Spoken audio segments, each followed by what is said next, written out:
श्रावण सोमवारचा उपवास सोडण्यासाठी मी एक कांदा लसूण विरहित मस्त अशी थाळी तयार केली. ती एक थाळी झाली आणि आज परत आपण एक दुसरी थाळी बघणार आहोत, ज्यामध्ये पण अजिबात कांदा लसूण वापरलेला नाहीये. अशी ही कांदा लसूण विरहित सात्विक थाळी आपण करणार आहोत. म्हणजेच तुमचा जर उपवास आहे आणि तुम्हाला कांदा लसूण विरहित असं ताट तयार करायचंय, ज्यामध्ये असे पदार्थ आहे जे कांदा लसूण तर वापरायचं नाहीये, पण तरीही ती थाळी अगदी टेस्टी लागली पाहिजे. तर यासाठीच या थाळीमध्ये जे काही मी पदार्थ बनवले आहे ते नक्की ट्राय करा, तुम्हाला नक्की आवडेल. चला तर या मस्त अशा सात्विक थाळी करायला सुरुवात करूया. हॅलो, नमस्कार. मी सोनल मेजवानी मध्ये तुमचं खूप खूप मनापासून स्वागत करते आणि आजची आपली ही मस्त अशी रेसिपी सुरू करूया. तर आपल्या या थाळीची सुरुवात गोडाच्या पदार्थांनी झाली पाहिजे. तर आज मी या थाळीमध्ये गोडाचा पदार्थ म्हणून गोड वरण करणार आहे. तर चला सगळ्यात आधी तेच तयार करू. त्यासाठी मी इथे अर्धा कप इतकी चणा डाळ घेतली आणि ती स्वच्छ धुवून घेतलेली आहे 2 ते 3 वेळा. आता यामध्ये त्यापेक्षा दुप्पट पाणी घालू. 1 कप मी इथे पाणी घातलेलं आहे आणि याच्यामध्ये अजिबात काहीही न घालता या डाळीला मीडियम गॅसवर 3 शिट्ट्या काढून घेऊ. ही डाळ लावण्याच्या आधी मी वरण भाताचा कुकर लावून घेतलेला आहे आणि पीठ पण एकीकडे मळून ठेवलेलं आहे. आता ही डाळ शिजतपर्यंत किंवा हा कुकर होतपर्यंत आपण भाजी तयार करून घेऊ. तर आज मी मस्त अशी चवीची वालाच्या शेंगा आणि मेथीची भाजीची भाजी करणार आहे. तर अगदी सोपी आहे. आमच्याकडे ही भाजी नेहमी केली जाते. फक्त एवढंच की यामध्ये लसूण वापरला जातो. पण आज आपण ही सात्विक थाळी करत आहोत. कांदा लसूण अजिबात वापरणार नाही आहोत. त्यासाठी मी इथे लसणाचा उपयोग न करता आलं किसून घालणार आहे. तर त्यासाठी इथे कढईमध्ये मी 3 टेबलस्पून तेल गरम केलं. हे तेल जे आहे ना ते तळणीचं तेल आहे. काहीतरी यामध्ये तळलं होतं आणि आता हेच तेल मी इथे वापरत आहे. तर मी नेहमी असंच करते. समजा काल परवा काही तळून झालेलं असेल तर तेच तेल मी भाजीला वगैरे वापरून घेते. तर अशा पद्धतीने तेल पण वाया जात नाही. तर तेल गरम झालं. आता यामध्ये 5 ते 6 मिरच्या मोठ्या मोठ्या अशा कट करून घेतल्या, त्या घातल्या. सोबतच आलं किसून घातलेलं आहे. तर अर्धा इंच आलं किसून घेतलं आणि ते यामध्ये घातलं आणि या मिरच्या आणि हे आलं फक्त 1 मिनिट आपण परतवून घेऊ. आता यामध्ये शेंगा मी असं तोडून घेतलेल्या आहे आणि शेंगा आणि ही मेथी ही यामध्ये घालायची आहे. जर तुम्ही मेथी थोडीशी मोठी चिरत असाल ना, म्हणजे मोठी मोठी निवडत असाल तर ती थोडीशी कट करून घ्या. मी मेथी अगदी बारीक बारीक निवडते, त्याच्यामुळे मग त्याला परत कट करायची गरज पडत नाही. पण तुम्ही जर मोठे देठ सकट किंवा असं थोडेसे मोठे मोठे ठेवत असाल तर त्याला थोडं कट करून घ्या. तर हे बघा, आता आपण याला मस्त फोडणी दिलेली आहे. वरून थोडंसं मीठ घालू म्हणजे याला पाणी सुटेल आणि या पाण्यामध्येच ही भाजी शिजेल. या भाजीमध्ये आपल्याला अजिबात पाण्याचा वापर करायचा नाहीये. आता याला मीठ घालून आपण 2 ते 3 मिनिटं असं परतवून घेऊ. त्यानंतर यावरती झाकण ठेवू आणि 3-4 मिनिटं कमी गॅसवर याला शिजत ठेवू. इथे 2 मिनिटं झाल्यानंतर मी झाकण उघडून घेतलं आणि यामध्ये हा अर्धा टोमॅटो चिरून घेतला. मोठा होता म्हणून मी अर्धा घेतला. मीडियम साईजचा एक टोमॅटो तुम्ही घ्या आणि तो बारीक चिरून यामध्ये घातला. आता यावरती झाकण ठेवू आणि परत 5 ते 6 मिनिटं चांगलं शिजू देऊ. आता ही भाजी शिजतपर्यंत ना आपण कढी तयार करून घेऊ. तर आज मी मस्त कढीचा बेत करणार आहे. उपवास सोडण्यासाठी कढी जर असेल ना तर आहा, भरपूर मस्त जेवण होतं. तर म्हणूनच आज मी इथे कढी केलेली आहे आणि या कढीमध्ये पण अजिबात आपण लसूण वापरणार नाहीये. त्यासाठी अर्धा कप मी दही घेतलं. यामध्ये 2 टेबलस्पून बेसन घालायचं आहे. कच्चंच बेसन आहे हे आणि याला छान घोटून घ्यायचं. थोडंसं पाणी घालायचं आणि छान व्यवस्थित घोटून घ्यायचं. परत थोडं पाणी घालून व्यवस्थित घोटून हे बाजूला ठेवायचं. आता या कढीला मस्त तडका देऊ. तर जी आपली भाजी शिजत होती तर त्याला मी एकदा मिक्स करून घेतलं आणि त्याला दुसऱ्या गॅसवर ठेवलं. आता या गॅसवरती आपण कढी तयार करून घेऊ. त्यासाठी मी एक पातेलं घेतलेलं आहे. त्यामध्ये 1 टेबलस्पून तेल घेतलं. तेल छान गरम झालं की यामध्ये मोहरी घालायची. मोहरी चांगली तडतडली की जिरं घालायचं. सोबतच मी जिरासोबतच इथे मेथी दाणे घालत आहे. मेथी दाण्यानी खूप छान टेस्ट येते कढीला. त्यानंतर पाव चमचा हिंग घातली आणि इथे आता 1 मिरची अशी स्लिट करून घेतली आणि थोडंसं आलं किसून घेतलेलं आहे. आणि याच स्टेजला तुम्हाला कढीपत्ता पण घालायचा आहे. मी कढीपत्ता घालायचे विसरले आणि मग मी नंतर घातला. थोडीशी हळद घातली आणि जे आपण दह्याचं पाण्याचं मिक्सचर करून घेतलं होतं ते घातलं. थोडं परत पाणी वाढवलं. तुम्हाला कशी कन्सिस्टन्सी पाहिजे ना कढीची तशी तुम्ही इथे ॲडजस्ट करून घेऊ शकता. त्याप्रमाणे तुम्ही पाणी घालू शकता. त्यानंतर आता यामध्ये आपण चवीपुरतं मीठ घालू आणि हा बघा, कढीपत्ता मी जो विसरला ना तो मी आत्ता घातलेला आहे. जर कोथिंबीर असेल तर कोथिंबीर घाला. आज माझ्याकडे कोथिंबीर नव्हती म्हणून मी आज कोथिंबीर घातली नाहीये. आता याला छान उकळू देऊ. उकळताना गॅस मीडियम ठेवायचा आहे आणि सतत हलवत ठेवायचं, म्हणजे मग ही जी कढी आहे ना आपली अजिबात फाटत नाही. आणि इथे जे मी प्रमाण सांगितलं ना बेसनाचं, बेसन थोडंसं जास्त लावायचं म्हणजे आपली कढी अजिबात फाटत नाही. तर हे बघा, आपली ही भाजी पण तयार झालेली आहे. मी आहे ना याला शिजवून ठेवलेलं होतं, तर मध्ये-मध्ये याला हलवत होती. 2 ते 3 वेळा मी याला 2-2 मिनिटांनी छान मिक्स करून घेतलं, म्हणजे खाली करपू नये म्हणून. आणि हे बघा, भाजी चांगली शिजलेली आहे, तेल सुटलेलं आहे. मी परत 1-2 मिनिटं याला परत एक वाफ काढते आणि आपली ही भाजी पण तयार आहे. आणि हे बघा, कढीला पण मस्त उकळी आलेली आहे. आता मी कढीचं पण बंद केलेलं आहे. तर आपली भाजी तयार आहे आणि कढी पण तयार आहे. आता मी इथे आज पालकची भाजी तयार करणार आहे. तर त्याचं पीठ मळून घेते.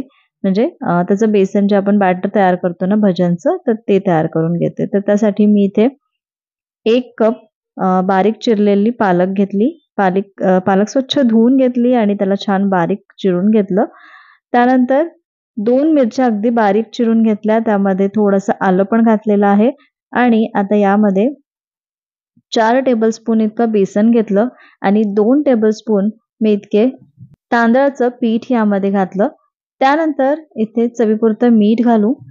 अर्धा चमचा ओवा घातला, 1 चमचा तीळ घातलं, त्यानंतर थोडीशी हळद, 1 चमचा तिखट पण घातलेलं आहे. मिरची पण ऑलरेडी आपण घातलेली आहे, तरी थोडं तिखट घातलं. त्यानंतर अर्धा चमचा मी इथे धणे-जिरे पूड घातली आणि थोडासा सोडा यामध्ये घातला, म्हणजे ही जी भजी आहे ना ती छान अशी फुलावी त्यासाठी. आता हे छान मिक्स करू. सोडा नाही घातला तरीही चालेल. त्याऐवजी तुम्ही गरम तेल जे असतं ना ते घालू शकता. म्हणजे जेव्हा आपण भजी करतो, तळायला घेतो, तर तेव्हा तेल गरम झालेलं असतं. त्यापैकी 2 टेबलस्पून तेल तुम्ही यामध्ये घालू शकता. त्यानंतर आता याला आपण भिजवून घेऊ. थोडंसं सुरुवातीला असंच भिजवू. जर पाणी लागलं तर मग पाणी घालायची गरज असेल तर घालूया. तर यामध्ये मी 2-3 टेबलस्पून इतकं पाणी घातलं आणि याला असं घट्टसर भिजवून ठेवून दिलेलं आहे. कारण आपल्याला आता चपाती करायची आहे आणि अजून आपला जो गोडाचा पदार्थ आहे तो पण तयार व्हायचा आहे. तर तेवढ्या वेळामध्ये याला पाणी सुटेल आणि आपलं हे भज्यांचं पीठ आहे ते थोडंसं सैलसर होईल. जेव्हा हे सैलसर होईल ना किंवा जेव्हा आपण भजी तळू, तेव्हा मी तुम्हाला दाखवते हे पीठ कसं तयार झालंय ते. आता जी आपण डाळ शिजायला ठेवली होती, ज्याचं आपण गोड वरण तयार करणार आहोत, ते करायला घेऊ. तर हे बघा, डाळ छान शिजलेली आहे. आपल्याला डाळ आहे ना अजिबात पूर्णपणे शिजवायची नाहीये, कारण आपल्याला हे जे वरण आहे किंवा ही जी डाळ आहे अशी थोडीशी दाताखाली लागली पाहिजे. तर आता आपण यामध्ये याला परत आपण शिजवणार आहोत असंच. त्याच्यामुळे इथे सुरुवातीला खूप शिजवायचं नाही. जसं मी तुम्हाला सांगितलं, की मीडियम गॅसवर फक्त 3 शिट्ट्या काढा किंवा 1 शिट्टी होतपर्यंत तुम्ही गॅस मोठा ठेवा आणि त्यानंतर कमी गॅसवरती 2 शिट्ट्या काढा आणि गॅस बंद करा. तेवढ्या वेळामध्ये ही डाळ थोडीफार शिजते. आता हे बघा, ही डाळ पण थोडीफार शिजलेली आहे. अजून कच्चीच आहे. अर्धवट कच्ची आहे, अर्धवट शिजलेली आहे आणि यामध्ये पाणी सुद्धा आहे. आता यामध्ये मी अर्धा कप गूळ घालायला पाहिजे होतं, पण मी इथे पाव कप गूळ घातलेला आहे. तर हा थोडासा गोड जास्त नाही झाला. म्हणजे जर तुम्हाला चांगला गोड आवडत असेल किंवा गोडाचा पदार्थ छान गोडसर आवडत असेल, तर जेवढी आपली डाळ आहे ना, तेवढंच आपण गूळ घ्यायचं आहे. तर आपण अर्धा कप डाळ घेतली होती चणा डाळ, त्यालाच अर्धा कप इतकं गूळ घालायचं आहे. आता हे गूळ घालून आपण याला 15 ते 20 मिनिटं चांगलं शिजू देऊ. 15 मिनिटं शिजू देऊ. गॅस कमी ठेवायचा आहे आणि ही डाळ थोडी शिजतपर्यंत याला परतवत राहायचं आहे. तर यामध्ये पाणी आहे. जर पाणी कमी झालं तर थोडंसं पाणी तुम्ही घालू शकता. हे बघा, आपली डाळ पण शिजत आलेली आहे आणि गूळ पण छान वितळला आहे. आता या गुळामध्ये जेव्हा आपण ही डाळ शिजवतो ना अशी, तर त्याची चव खूप अप्रतिम लागते. म्हणूनच याला अर्धवट आधी शिजवायचं आणि अर्धवट याला नंतर शिजवायचं आहे गूळ घालून. तर आता इथे मी 2 टेबलस्पून इतकं खोबरं कीस घातलं. ऑप्शनल आहे, पण खोबरं कीस घालून बघा, या वरणाला चव खूप छान येते. त्यानंतर 2 वेलची बारीक ठेचून घेतली आणि थोडंसं जायफळाचं कीस करून घेतला. थोडंसं जायफळ यामध्ये घातलं. गूळ आणि जायफळ याचं कॉम्बिनेशन खूप छान लागतं. आता हे छान मिक्स करून घेऊ आणि वरून तूप घालायचं आहे. तर इथे मी तूप घालायचं विसरले, पण मी नंतर घालणार आहे. तर यामध्ये 2 ते 3 टेबलस्पून मस्त तूप घालायचं आणि आपलं हे गोड चवीचं मस्त असं वरण तयार आहे. तर हे खरं तर पुरणाचीच वरण आहे किंवा पुरणाचीच डाळ असते ना, पुरणाचंच वरण आहे. पण जसं आपण पुरण कसं खूप शिजवतो, कारण त्याला आपण म्हणजे आपल्याला पुरणाची पोळी करायची असते म्हणून. याला तेवढं शिजवायचं नाही, थोडंसं कमी शिजवायचं. तर ही पुरणाची डाळ पण खूप छान लागते, एकदा नक्की ट्राय करा.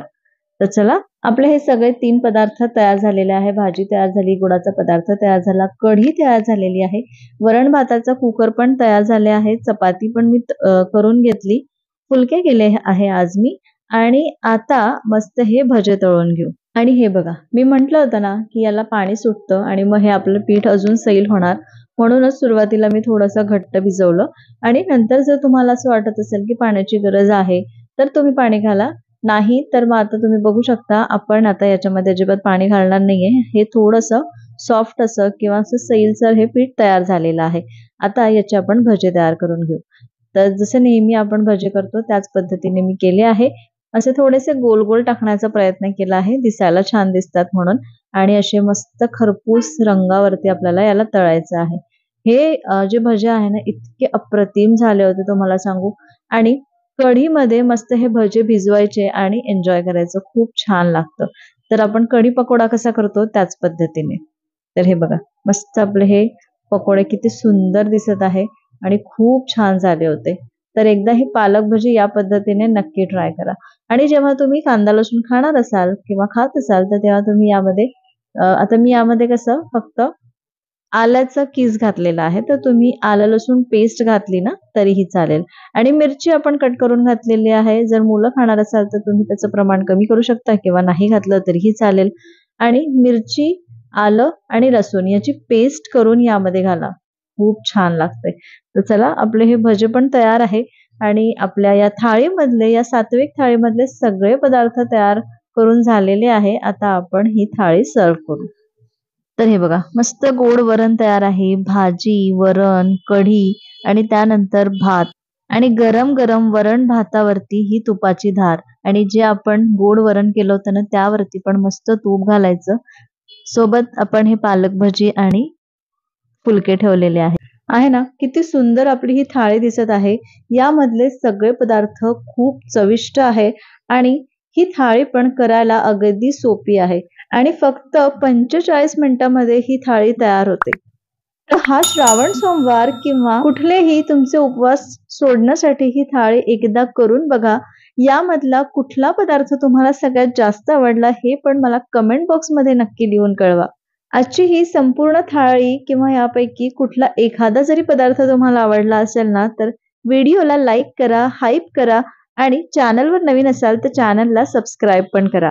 आणि हो, तुमच्या फ्रेंड्स आणि फॅमिली सोबत शेअर करायला विसरू नका. पुन्हा भेटते अशाच मस्त मस्त थाळीसोबत आणि अशाच भन्नाट अशा रेसिपीज सोबत सोमवार ते शुक्रवार दुपारी 2 वाजता. तोपर्यंत बाय बाय.